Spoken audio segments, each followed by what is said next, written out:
মহাপ্রভু শ্রী চৈতন্যের যাত্রা। মহাপ্রভু কী করলেন? তার সেই জন্মস্থান শান্তিপুর তথা মায়াপুর ছেড়ে চলে গেলেন কোথায়? সেই সুদূর নীলাচলে, সেই প্রভুর শ্রীক্ষেত্র পুরীধামে। আপনারা কি ভাবতে পারেন তিনি কেন চলে গেলেন? তার সেই ঘর বাড়ি সব ত্যাগ করে তিনি কেন চলে গেলেন? তিনি দেশের মঙ্গল কামনার্থে প্রভুর স্মরণ করতে চলে গেলেন। হরে রাম হরে কৃষ্ণ করতে করতে তিনি পাগল হয়ে অচৈতন্য হয়ে পড়তেন। সাধুরা ভাবতেন মূর্ছা গেছে কেন?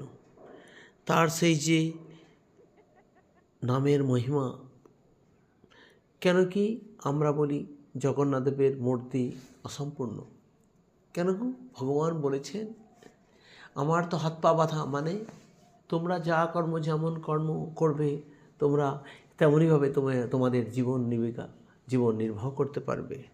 অতএব তোমরা কর্ম করো, সৎ চিন্তা সদ্বাক্যের মধ্যে জীবনকে নির্গত করো। এই হলো কৃষ্ণ কথা, এই হলো মহাপ্রভুর বাণী। সেই যে মহামন্ত্র হরে রাম হরে কৃষ্ণ কৃষ্ণ কৃষ্ণ হরে হরে হরে রাম রাম রাম হরে হরে, এই যে মহামন্ত্র, এই যে আত্মশুদ্ধির মন্ত্র, এটা আপনারা জপ করুন। আপনারা ভালো থাকুন, আপনারা ভালো থাকবেন, আত্মা পরমাত্মাতে বিলীন হয়ে যাবে।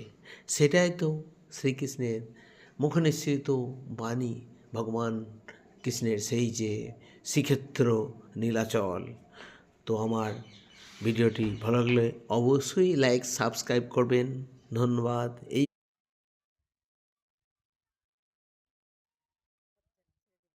হচ্ছে না।